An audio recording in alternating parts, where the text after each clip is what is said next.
Hello and welcome to another episode of Sales Haven Insights. Today we are really fortunate to have Larry Levine, best-selling author of Selling from the Heart, a book that I have listened to on Audible twice now. Larry, thank you very much for joining us. How are you? I'm doing well. Hey, thanks for having me on. Listen to it twice, dude. I'm impressed, Kenny. Yeah, listen, Thank you. really good listen. And Larry, I'll not divulge too much. You can talk a little bit more about it once we get into it, but highly recommended for sure. Yeah. So, Larry, I'm going to jump straight in. We like to keep these nice, short, concise if we can. Um, I'm going to jump straight in with the first question. Tell us how you got into selling. I talk about it in the very first chapter, Selling from the Heart. Yeah. And I said, would you believe me if I told you that I got into selling because of drugs? Okay. Yeah. And it's not, so all the listeners out there, it's not what y'all think. It's not But Wolf my of Wall very, Street. no, no, not even close, dude. Yeah, my very first job in high school was working in a pharmacy. Okay. And so after Yeah. after high school, I'd work in a pharmacy for 3, 4, 5 hours every day after school, and I'd deliver prescription medicine to elderly people who couldn't get out of their house and come into the pharmacy. Hmm. And what really kicked into me was the relationships and the conversations I was starting with these people, because they just wanted somebody to talk to, right? They couldn't get out of the house and so forth. They just wanted somebody, I call it chit chat, somebody to chit chat with. Yeah. And that's the first time I got bitten by what I call the relationship bug. Mhm. So carry that over into, a couple years later, I'm still working in the same pharmacy. And I start seeing, men and women dressed really nice, right? In professional business suits, nice watches, right? Driving fancy cars coming into the pharmacy. And I remember asking the pharmacist, I said, who are those people? Mhm.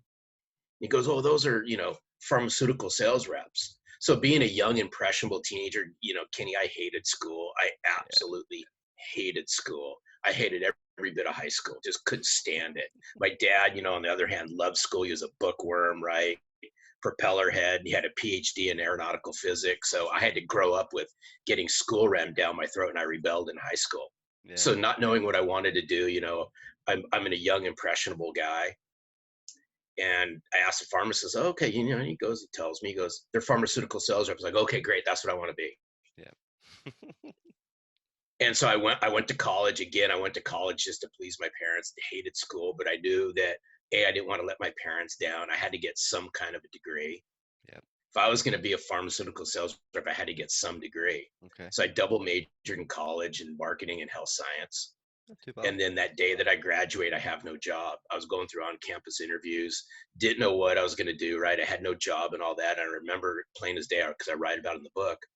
My dad says, hey, you know what? My dad traveled a lot at the time. And he goes, I was on an airplane and I was sitting next to a guy who sold copiers. He worked for a manufacturer. And he goes, go tell your son that if he could last 1 year in selling copiers, he's worth his weight in gold out there and he'll have a very good sales career. So that's what I did. So now I'm going to date myself, Kenny. I picked up the yellow pages, right? The phone book, went down copiers. I found the biggest yellow page ad. So now everybody, I've just completely dated myself, but that's okay. And I picked up the phone, got a job interview. A week later, I'm hired. Brilliant. And that was my entry into sales, right? And why am I sharing this? Because if you ask anybody, Kenny, you don't all of a sudden wake up one day in high school and say, hey, you know what? I'm going to be a professional sales person. Doesn't happen. You kind of just fall into it, right? Exactly. Yeah. You go, I'll do this for a little bit. I'll get some experience and so forth. Yeah. Yeah. Yeah. And that's what happened. I turned 1 year into copier sales into 28 years. Mental. So on that note, do you think that um, we have a problem with our education system in a sense that we teach students to go on and do business studies and marketing degrees and all of these things, but we don't teach them how to sell. We don't teach them how to sell themselves for an interview. We don't teach them how to sell themselves when they're talking and telling stories to friends. Do you think that if people were taught at an early age, this is what sales is, this is what it does, maybe more people would choose the career? You bring up a great point, because let's just go back when so when I was in college, you couldn't get a degree in sales. The Yeah. closest thing, and you brought it up, Kenny, the closest thing was marketing. Yeah. So I got the degree in marketing. Well, now if we fast forward, and I know here in the United States, there are some colleges where you can get certifications and things like that in Mhm. sales. Mhm. But to my knowledge, there you can't get like a bachelor of science or a bachelor of arts or anything in professional selling. Yeah. It's just little courses that you take. Maybe it's a year or two, and it's a professional cert inside the college Yeah. based on another degree. Yeah. You bring up a fascinating point because I feel that we just don't do a good enough job in prepping people who really want to get into sales Mhm. to what it's all about. Yeah. Completely agree with you. I think for me, my backstory, I was an apprentice engineer, steel fabricator. Recession hit, I got the boot. Albeit I wasn't an awfully good engineer. I'm terrible at maths, so I don't know why I chose the career. Um, Yeah. but I left that and found I was good at talking to people. So I just again fell into sales, blagged my way into British Telecom, and that's how my sales career started. But I never understood what sales was. I didn't realize that you could help people, that you could serve people, and all the good stuff that comes with sales. Plus the lifestyle. You do well at sales, you get more money, good commission. You do well at sales and get more commission. You have a better quality of life, and then that leads to just other different avenues and career progression is very very quick in the sales industry as well. So there's lots and lots of benefits. And I think, the common theme that I see, and I'm sure you see it as well, oh, I just fell into sales. Well, what would happen if we changed that? What would happen if we help people get into sales? Well, what if it was a chosen career for young people coming out of college or university? You know? Yeah, you bring up a really great point because you've used the word help numerous times, which I firmly believe that's what we do in sales. Hmm. Hmm. But here's the flip side of that, and I just want to spin it around: Go for it, yeah. is if you ask most, and if most people are honest, Hmm. why did you get into sales? The very first thing they're going to say is because the money I can make. Yeah. Now, granted, you can make some very good money in sales, Hmm. Hmm. but I love pushing the button on this, and I push it in a way to drive home a really, really sincere point. We must choose compassion over commission. Yeah. And why do I say this is if you truly want to get into sales to help people, help businesses do better business, if we put help before, Hmm. I promise you this, you will have more commissions and more deposits in your bank account that if you put commissions first Yeah. and helping second. Yeah. And I think that's very, very true. It's a common theme for me personally. I spent 7 years. I've been in sales for 12 years, not as long as many people, but I started quite young at the age of 17, 18. And I've been in it ever since. I trained as a barber for 7 years. I hated sales. I realized, oh, this is all about the money and the pressure's getting to me, and I'm just not happy, and I'm selling unethically and being trained to sell unethically by certain companies. I was like, I don't like this. So I trained to be a barber. Um, Realized that I can't cut hair. I couldn't cut a hedge. Absolutely terrible at cutting hair. And then I go back to the drawing board. I'm like, so why am I in sales? Why do I want to sell? So then I start to realize for me, it's I want to help people. I want to realign myself with a company now that aligns itself with my values as a sales professional. So then I start to look for jobs in companies that are to do with health or to do with IT and improving business efficiency because I like that stuff. So I think a lot of salespeople make the mistake as well, Larry, is that they get into a job or a company. They don't really know anything about the industry. They don't really have a passion for the product or the service that is being provided, and then they end up doing a half-assed job as well. So I think belief is a big thing in terms of when you're selling too. Yeah, I mean, there's two things that you just said that I just love: half-ass and belief. Yeah. And this is what I learned long, long, long time ago. Hmm. Hmm. I held myself to a higher degree of standards than any manager ever held me to. I was on more dysfunctional sales teams with more dysfunctional managers than I can share to, care to shake a stick at. Yeah.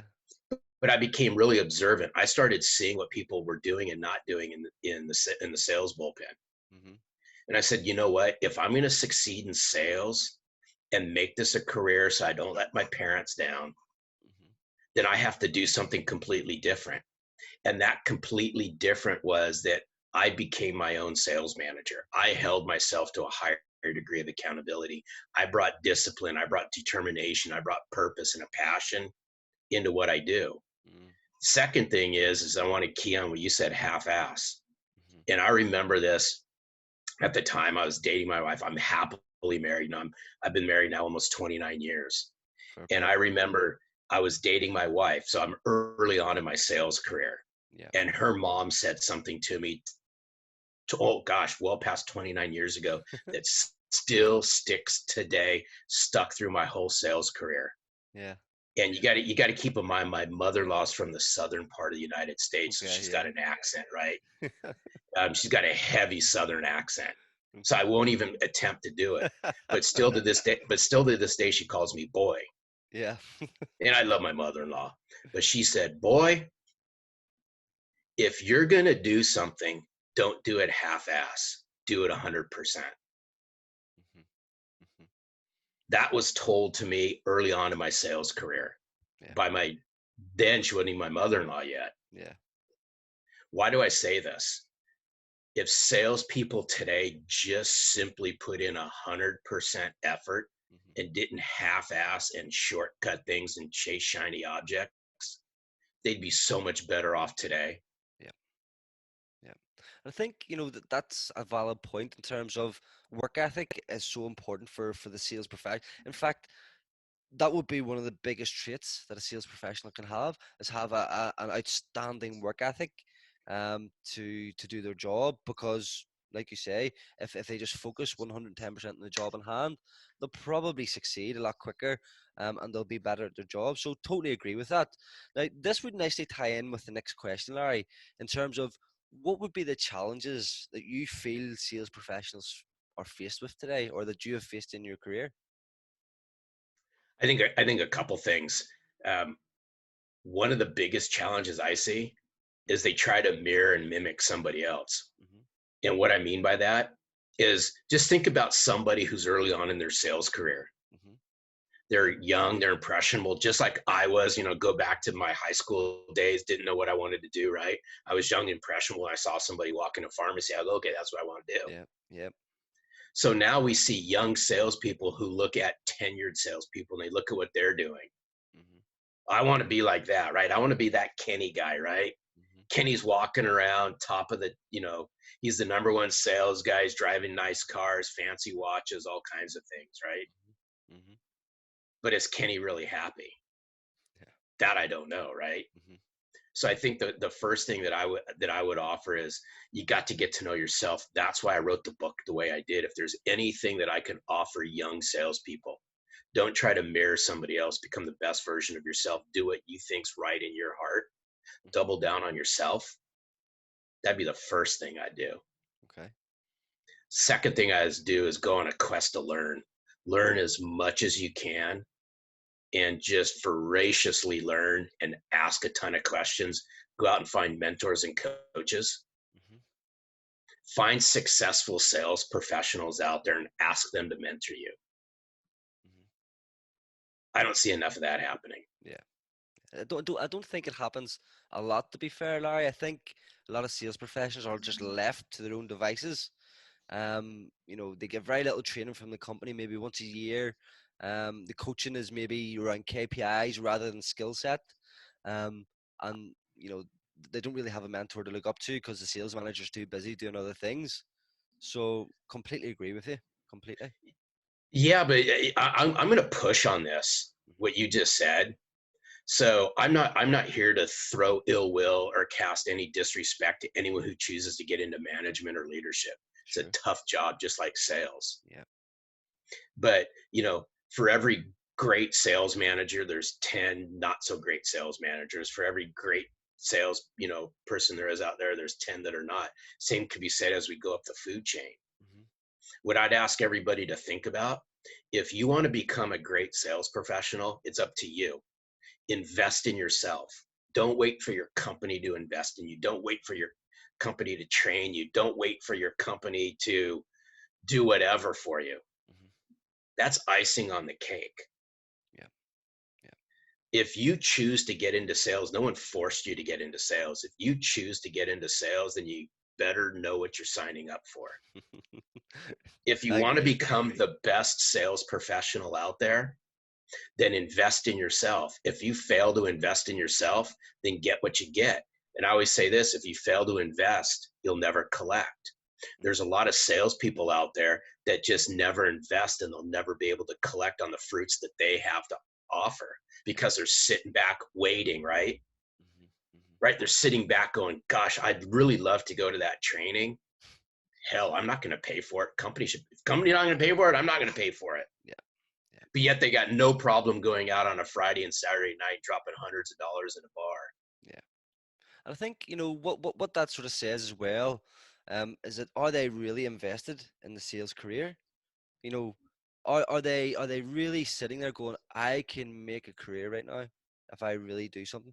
Probably not. If they're not saying themselves, I can spend that money making myself better, they're not invested in the career. So they should maybe, anybody listening to this should maybe think to themselves, if this resonates with you, am I really in the sales career for life? Is this really something I want to be doing? You touched on something there about, if you're getting into sales, you need to be prepared for getting into sales. What did you mean by that? Do you think there's more that people should understand about sales? And we're not trying to turn people off, but people need to understand, if they're getting into sales, what it entails. Yeah, and I'm not here to scare anybody, Kenny, Of right? course not. And all that. But what I am saying is you got to understand that, and I write about it in Selling from the Heart. I call it the hard work mentality. Hmm. People get into sales and we talked about it just a couple minutes ago. People get into sales, they see how it's portrayed and all that, and they go, you know what? That's my fast track to making money. Yeah. And there's a massive difference between a sales rep and a sales professional. Hmm. There's a lot of sales reps out there, Yeah. not enough sales professionals. So when I say you got to be prepared for what you signed up for, you got to be prepared to plan every day, prepare every day, have a process, stick to it every single day. Hmm. Quit shortcutting things, quit waiting for somebody to hand you something. Yeah. You chose to get into this. It's up to you to become better. Yeah. It's no different, and if I can flip the script on this, if you allow me to, Hmm. it's no different than a professional athlete. I don't care where in the world, whatever professional sport. Hmm. They Hmm. probably had a dream. Hey, I want to become a professional football player. I want to become a professional baseball player, hockey, right? You name it, right? Soccer here, football by you, right? Yeah. Yeah. They had a dream. They had passion, determination to become the best that they can be so they can become a professional athlete. Hmm. They knew what they were signing up for. They didn't cut corners, right? All I'm saying, I'm using that as that little short analogy Hmm. to share with the sales world that if you choose to get into sales, it's your decision. Completely. You got into sales. You better be prepared for what it entails. You're going to get a lot of rejection. It's going to be hard work. You got to prospect. You got to do all these things. Yeah. You have to understand everything there is about sales. Now, granted, it's your company's responsibility, it's your managers and your leaders' responsibility to coach, nurture, and guide you, Hmm. but it's also your responsibility. Yeah. It's your responsibility and it's your commitment to excellence to be the best professional you can be. Yeah, completely agree. I mean, success in anything in life is your own responsibility. It's not your parents, it's not the school, it's not your principal, it's not your boss, it's not the other people around you. It's your own responsibility. So, and the other thing I would add on to that, Larry, is when there's other guys, a doctor, so somebody who's studying to be a doctor, they didn't just wake up one day and say, "Hey, I'm going to be a doctor." They researched what the job was all about. They understood the training that they had to go through. They understood the time scales that it was going to take them to actually become a qualified practitioner. Um, and again, people should treat sales the same way, because you could end up dealing with hundreds and thousands of pounds worth of product. You could end up supplying services or products to a company that is heavily reliant on your business. That is a big responsibility. So you've got to understand that, if you're going to look at the sales career, don't just look at, okay, this is the money. Don't look at the materialistic things that is the outcome of having the job. Look at, okay, this is the process I need to follow. This is the traits I need to have, the same as what you would with any other job. And I think a lot of people jump over that process as well. So you've covered off, very well there, Larry, the challenges that people would face. So I want to ask you now, what would be your top 3 tips for people in the industry at the moment selling? Are you talking about in this? Are you talking about in this moment in time, as Yeah, you and I are talking right now? in this moment in time, yeah. I mean, I would say a couple things, right? As we're recording this, we're going through, some difficult times, right? Yep, yep. Yeah, I mean, we're going through this whole work from home, living in a virtual world, and so forth. Hmm. Hmm. I'd say if there's 3 tips that I could offer salespeople today, all over the place, who are listening to this, is a couple things. You got to really understand how to walk, talk, live, and breathe in a virtual world. Hmm. Now, for some listeners who are going to be listening to this, they're probably going to be throwing daggers at me, going, "Right, you're full of crap." Probably. And that's okay, right? Yeah. It makes for great conversation. I love 100%. conversation like that. But what I'd ask people to think about, if you physically can't go into somebody's office and you physically can't shake your client's hands, if you physically can't give them a hug or a high five, you can do that in a virtual world. Hmm. Kenny, you and I have built a friendship and a relationship based purely through the virtual world. Completely. Yeah. Now, if there's anything that I can offer salespeople to think about, is you have to learn how to position yourself correctly. Hmm. Invest in your social capital. Invest in yourself. Invest in bringing the best version of yourself to life. Marry that with what you do out in the field, Yeah. because we all know things will get better. Yeah. But what we're gonna be faced with now is we got to learn how to bridge online and offline together. We got to learn how to influence networks. We got to learn how to communicate virtually. We got to learn how to connect networks, build relationships. We Hmm. got to bridge connections and communities together. Hmm. Yeah. Yeah. Sales is going to be different. Sales is always changing. Yeah. Here's what's interesting. The marketplace has changed. Your community has changed. Your Hmm. customers have changed. The world around us has changed. Hmm. My question to everybody listening is, have you changed? Yeah. That would be tip number one. Hmm. Tip number two is be able to clearly articulate the value that you bring to the marketplace. Why you? Think about that one for a moment. Why you? What makes you different than any other sales representative in your marketplace? Hmm.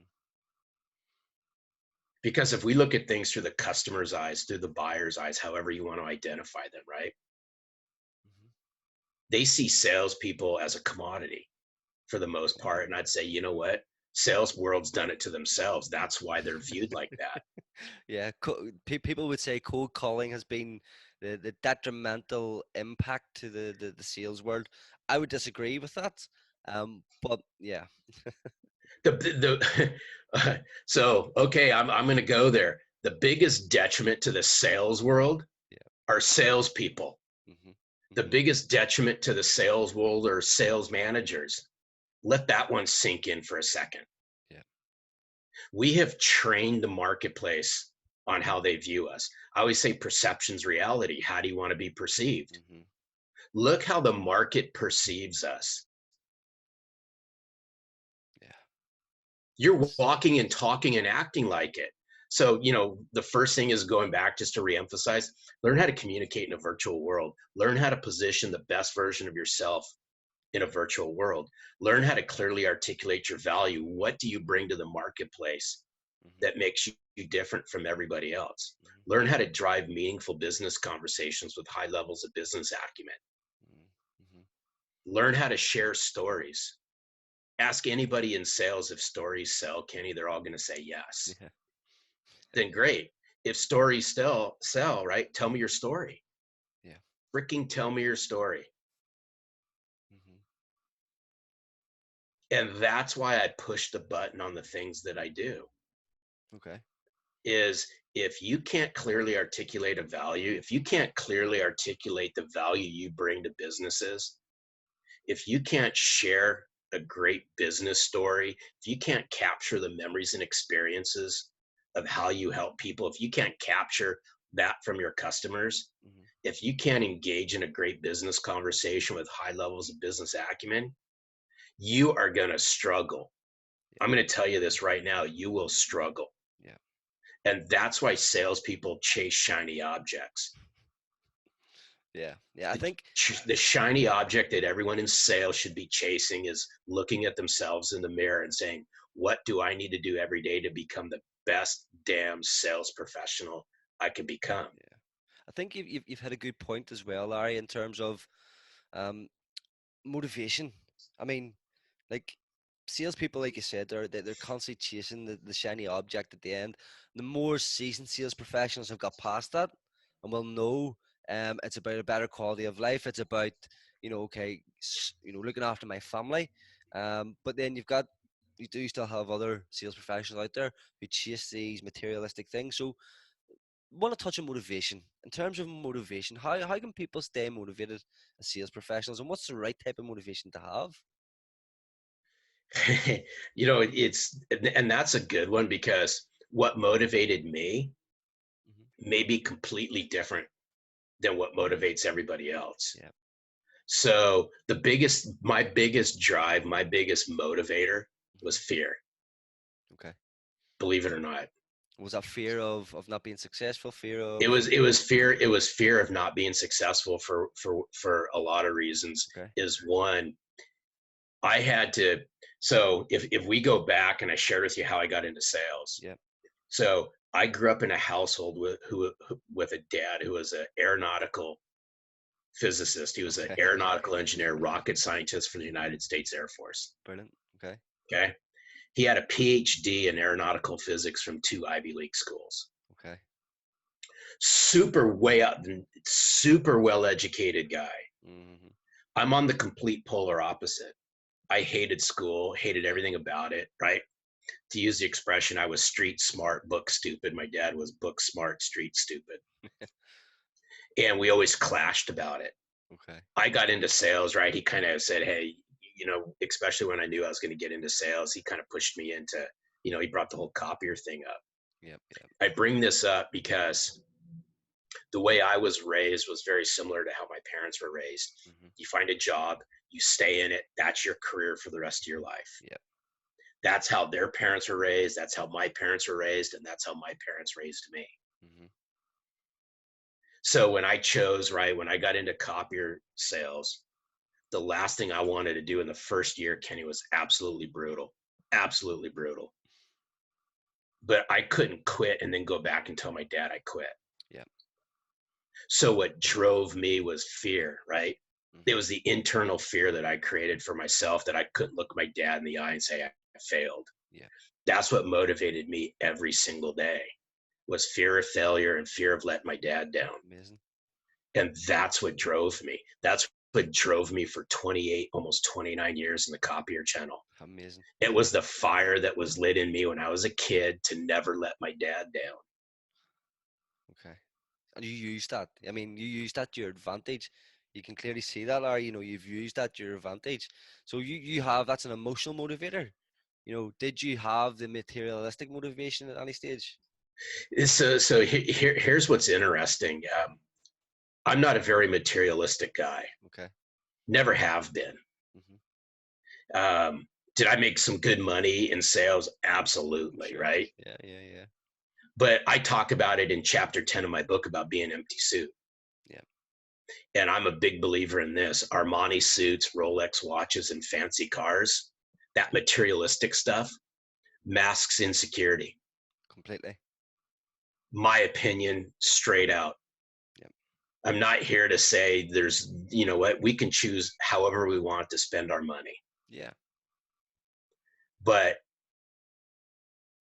I wasn't raised with a golden spoon in my mouth. Yeah. Like myself. Though my family did very well, they provided very well for me. I earned a lot of money in sales and I provided well for my family. Hmm. But I never looked at material things like that was going to make me happy. Yeah. Yeah.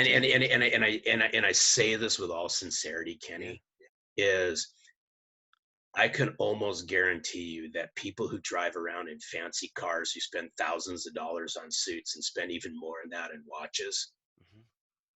it makes them feel good inside because something internally they're masking. And I'm not here to turn this into a psychological moment Oh, or anything like that, not at all. Yeah. but I'm speaking from my heart on this one. I've seen a lot of broken freaking salespeople over the course of my Yeah. career. Yeah. Yeah. I've talked to a lot of salespeople that make a lot of money that have just come to the realization money's not everything. Hmm. Those materialistic things don't make me happy. Yeah. Never have made me happy. Never will make me happy. And do you think that those guys that are Um, we don't want to segregate the sales industry, and we don't want to put people into stereotypes. But if we look at this logically, um, do you think that there are those guys out there that are materialistic, and because they do chase the shiny things, and because they are waiting on that next commission paycheck to get this next nice thing that they want, that they become a little bit unethical in their methodologies of selling? Whereas if we have someone who is emotionally driven, emotionally motivated to succeed, they're probably going to be a bit more ethical in their sales approach. It's a great question. Hard, I don't It's even hard know to if we have answer. enough. It's a hard one to answer because I'm not here to say what's unethical and Of what's course not, not. right? Hmm. But I will tell you this: I've seen a lot of crap in my days that would Yeah. just make my head spin and my stomach turn. Hmm. There's a lot of double. I think there's a lot of double talk, Yeah. right? I always say I grew up in an environment where they'd sell your mother for $5,000 gross profit in a deal. Yeah. And I'm saying it tongue in cheek just Of to course. just to make a funny, make light of it. But it goes back to people smell people smell what's coming out of your mouth. Is it? Hmm. People smell it. Yeah. People can look at you in the eye and they could just tell. People are a lot smarter than most salespeople think they are. Yeah. Yeah. Now, given where we're at today, Yeah. I always say there's three things going against salespeople. Hmm. The trust level in the sales world is so low you can step over it, Kenny. Yeah. Completely. That's unfortunate. I mean, it doesn't even have to take a big step that you could step over it. Hmm. People's BS meters are at an all-time high. They're sick and tired of being sick and tired, Yeah. and rightfully so. Yeah. And they're skeptical about everything that comes out of a salesperson's mouth, and rightfully so. The sales world, I've said it before and I'll say it again, the sales world's done it to themselves. Yeah. The only people that have done it to themselves is themselves. Yeah. We can point fingers however we want to point fingers. Hmm. When you manipulate and twist people so you can put commission in your pocket, get the hell out of sales. Completely agree. It will come back and bite you. And if it hasn't bitten you yet, I promise you this, it will. Yeah. And again, you do learn that from your own mistakes. As a young, naive salesperson, I have made that mistake. I have been, You know what? I'll throw my hand you up. know, I did as well. but I think, every sales professional has to go through that to realize that they're doing something wrong. Because how do we learn? Well, we make mistakes. So we have to do things wrong sometimes to get better. And this would kind of lead on to the next question quite nicely. Um, what would you change about how people sell? What would I change? Yeah. Um, the biggest thing that I would say, if we're going to change anything, is change our approach. And when I say that is we hide. We hide behind our company. We hide behind our products. We hide behind our service. We hide behind the talk tracks of our company. Hmm. Hmm. People don't want to hear that anymore. They're tired of it, right? Hmm. If there's anything that we need to change is we need to change the conversation. We need to change the conversation that we're having, and it's not about us, it's about them. Hmm. You really want to become a better sales professional? Then change your conversation, learn how to articulate value, engage in a healthy business conversation with high levels of business acumen, make it all about them. Place them up on a silver business platter. Show how much you care about them. Show how much you respect them. Show how much you know about them. Show how much that you want to do business with them, that you truly want to help in Yeah. good times and bad times, Hmm. that you're going to be there for them. Yeah. That's what I'd change. And that would almost lead you down the route of a relationship, building an actual genuine relationship with the people that you're dealing with. Again, relationship is it's thrown about in the sales world quite often, but do people actually really understand what a relationship is? To me, everything that you've just said there, Larry, kind of sums that up. You know, a relationship is all those things. A relationship is helping people. It is being there for them. But how do people know if they've built a relationship with someone? Oh, dude, you're so spot on. You're speaking my language right now. Because if you ask anybody, and I'm not here to disrespect anybody in sales, it's not the point of this, Kenny. No. But at the end of Ask the day, we anybody. but at the end of the day, we are here to help people. That is Yeah, the point. no, and you're correct. But I want to go back to this relationship thing Yeah. just for a moment. The whole concept around relationship. If you ask anybody in sales, do relationships matter? To some degree, they're going to say yes, right? To Always. what degree those relations, they're always going to say yes, Yeah. right? Okay, then help me understand, what's a relationship? What's that relationship look like? Yeah. I'm a big believer in this. We must uncover potholes and roadblocks. Those are how we fix things. Those are how we become better.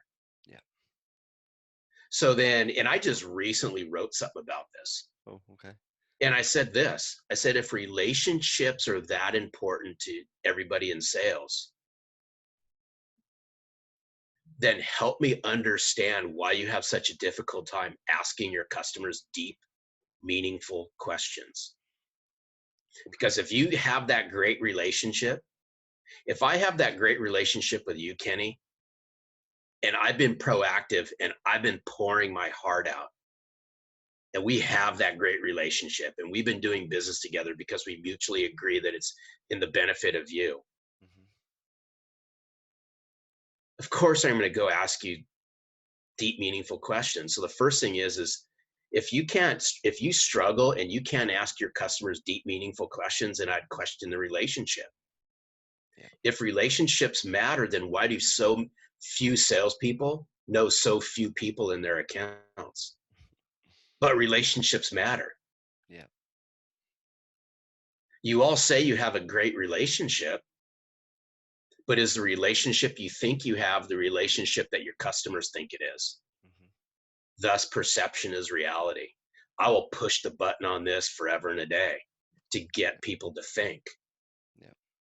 Yeah. Relationships in the world that we're going through right now matter. The deep human connections we make with people matter. If your Yeah. customers are that important, then do something about it. Because without any customers, you have no business. Hmm. And we have to stop taking advantage of our customers. Yeah. Yeah. That has to stop. Hmm. You can't look them in the eye, say how much you care, show how much they mean to you, and then stick it to them. And No. then walk out the door and high five your buddy in the car. I just got one on them. Yeah. Yeah. Imagine the perception that you've left in that person's mind of the company. Imagine what your managing director or sales director would say to you. Yeah, you've brought that in, but by the way, that customer's never coming back to us because it's a damaged account. You Yeah, know. no, no. So think about this. So I'm going to spin something on you, Kenny. Uh-huh. Uh-huh. So remember, so hey, Kenny, how's it like to come on the podcast? I'm flipping this one on you. Um, but no, think back to like your younger days, right? Of course. Yeah. When you know you're in trouble, right? You knew you were going to get in trouble by your parents because you Yeah, did something wrong. So what do? You lie about it, yeah. right? It's So happened to us all, right? lie or deny, one or You the other. lie or deny, right? What happens over time? Don't you normally get caught? Hmm. Hmm. Of course, always. One lie, you mask it with another lie, you mask it with another lie, you forget the first lie that you said, right? Hmm. Why am I sharing this? It's simple. When you lie to your customers, when you deceive your customers and you think you got one over on them, I'm going to tell you right now, it will come back and it'll bite you in the ass. Yeah. It will come out sooner or later. Hmm. And you know when it's going to come out is when your competition exposes it, or when somebody else you don't know in that company finds out about it or Yeah. questions it. And then you're called out on the carpet on it. Completely. Yeah. Yeah. And again, those scenarios do happen often, but if what I would say to anybody who's coming into sales is you have two options. One, you can go through that process and learn the hard way, or two, you can listen to Larry and myself and any other sales professional out there who's been through it and say, from the get go, I'm going to be honest, I'm going to be upfront, and I'm going to have integrity. Again, this would all come back to values, Larry, in my opinion. Sales values and good sales habits. You Yeah. know, if you have those two married up, I think you can become a better sales professional. Would you agree? Yeah. And it's, what's interesting about this whole thing is this is how we learn. Mhm. You don't get into sales and all of a sudden you're a sales professional. It just doesn't work, right? No. It's why there's amateur sports and there's professional sports. If we use that analogy, Yep. Yep. it'd be no different in sales. Yeah. That's a I've really gotten good many analogy. It's really, really good art. analogy. Yeah, That's I've got excellent. I've gotten bumps and bruises along the way, Yeah. still do to this day. Yeah. It's how we learn from them that we become better. Yeah. Excellent. So, what I would say in terms of we've covered challenges, we've covered top tips. Um, I want to talk a little bit about the book, Larry, because, like I say, I came across it. A couple of people recommended it to me like last year sometime, and I didn't get round to listen to this year. And as soon as I listened to it, it was kind of like reaching out just straight away. So talk to us a little bit more about the book. How did this come about?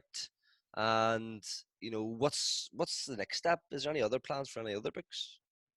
um, Question one when first. no, it's all good.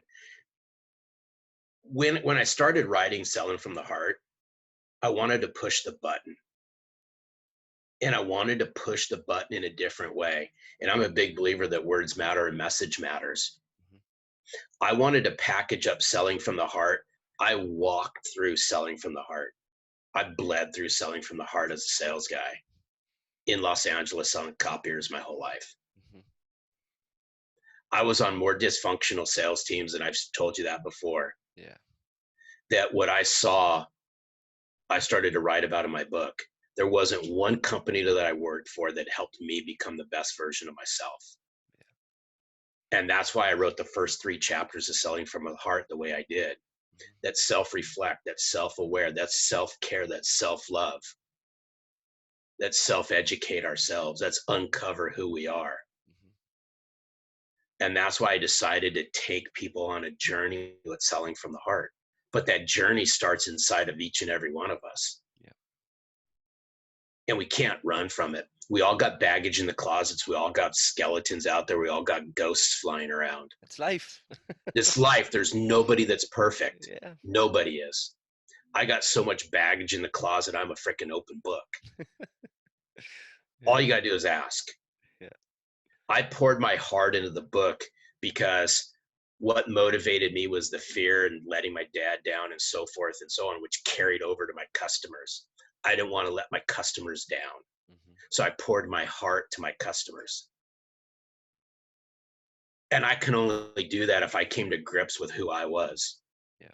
So that's why I decided to push the button and write the book in the way that I did. It's all through a practitioner's eyes. I've told you I don't have a PhD in psychology, human behavior, nothing. I have a PhD from getting the crap kicked out of me in sales. Yep. But I push the button on things that nobody in sales really wants to talk about.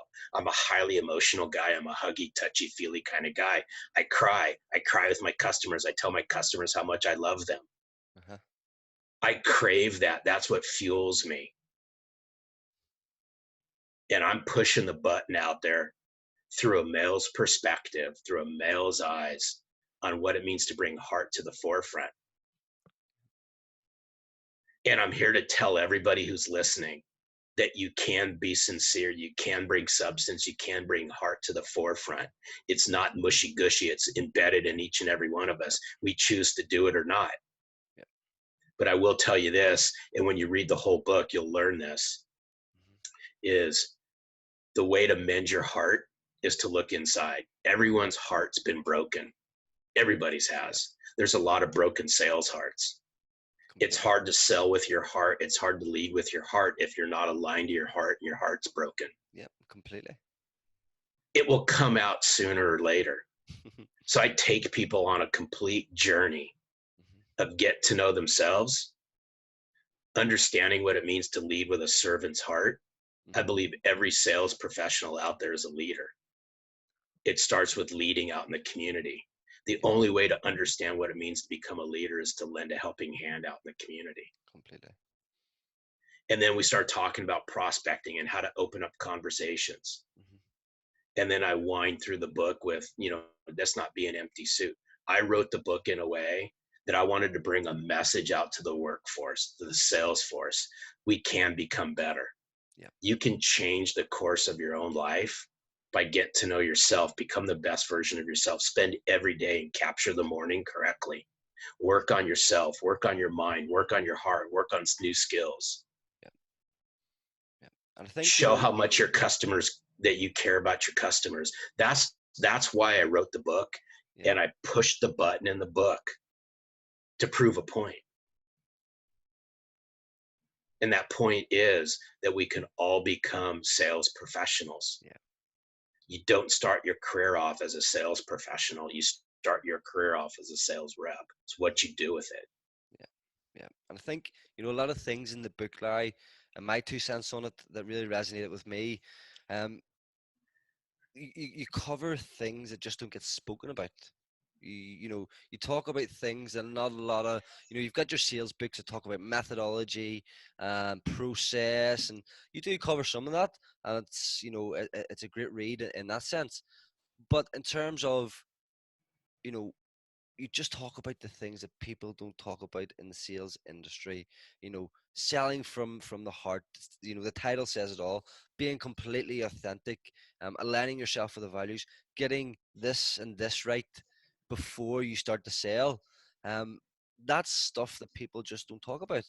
So for me, it really rang true. And a lot of the stuff that you talk about as well, it's a little bit of me as well. I preach some of the stuff that you talk about as well. So it's a really, really good read, and I would recommend for anybody to jump on it. um from that, what have you got in the pipeline? Is there any other surprises that you've got up your sleeve that I can get my hands on? um, I will let a little cat out of the bag. Okay. Um, there will be a sequel to Selling from the Heart. Brilliant. Fantastic. Is this an So exclusive? As Sales Haven uncovered an exclusive? uh, don't say anything, but the cat's already out. So Okay. um, there'll be a sequel to Selling from the Heart. Brilliant. Okay. It's I'm going to start working on it here probably over the summer. Brilliant, Larry. Yeah, Absolutely fantastic. and it's going to pack a punch, Kenny. Okay. It's going to pack a punch. Okay. Um, like I said, we all have skeletons. We all got baggages in the closet. I'm willing to talk about it. I'm comfortable in my own skin, Brilliant. and I talk about things in sales that nobody wants to talk about. Yep. Yep. You touched on it. Hmm. We talk, and I'm not here to discredit anyone. There's fantastic books out there on mindset. There's fantastic books on skill set out But there from a sales point of yeah, view. yeah. But the sales mind's a little bit different as well. Um, Sorry about that. What'd you say? the sales mind is a different mindset completely. Yeah, but there's not many books Yeah. that are at that heart level that are. I'm willing to say the things that no one wants to say. I'm willing to say what needs to be said. I'm Mm-hmm. willing to say that there's too many salespeople out there that hide behind things. I'm willing to say that most salespeople wear masks. Mm-hmm. They're hiding their true identity. They got broken hearts, but their egos and their bravado and their braggadocious behaviors prevent them from being the best version of themselves. So they walk around masking it by buying all these things. Yeah. I'm willing to say that. I'm comfortable enough in my own skin. I got freaking baggage. That baggage is going to come out in the second book. Okay. Brilliant. So everybody will get to know Larry Levine a little bit better. But Fantastic. but I'll tell you, people can relate to it, Kenny. Yeah. Yeah. I'm vulnerable enough. I'm comfortable in my own skin. Hmm. Hmm. Vulnerability is not a sign of weakness. Vulnerability is a sign of strength. Completely. And again, that if you portray that to your customers as well, from a sales perspective, if you show your customers you're vulnerable and you're not this tough, egotistical prick, to be honest, um, people are going to buy into you a lot better. Um, Yeah, so, on that note, then, Larry, where can people find you? If people are looking to reach out to you and talk to you, how can people get in touch with you? you can find out anything you want about selling from the heart at sellingfromtheheart.net. Hmm. You can find our podcast on there as well. Hmm. You can find the podcast on any of your favorite podcast apps, including now iHeartMedia and Podbean. You Okay, can download the first three chapters of the book off the website. You brilliant. can buy swag on the website. You can find me on Instagram, Facebook, Twitter, Hmm. and I'm all over LinkedIn. You can find Selling from the Heart on Amazon in book format, Kindle format, and audio. Brilliant. So Larry Levine is omnipresent, folks. You can find him anywhere and everywhere. Um, Listen, Larry, I think that about wraps up a fantastic interview. So I just want to say thank you very, very much. And our listeners are in for a treat with this one.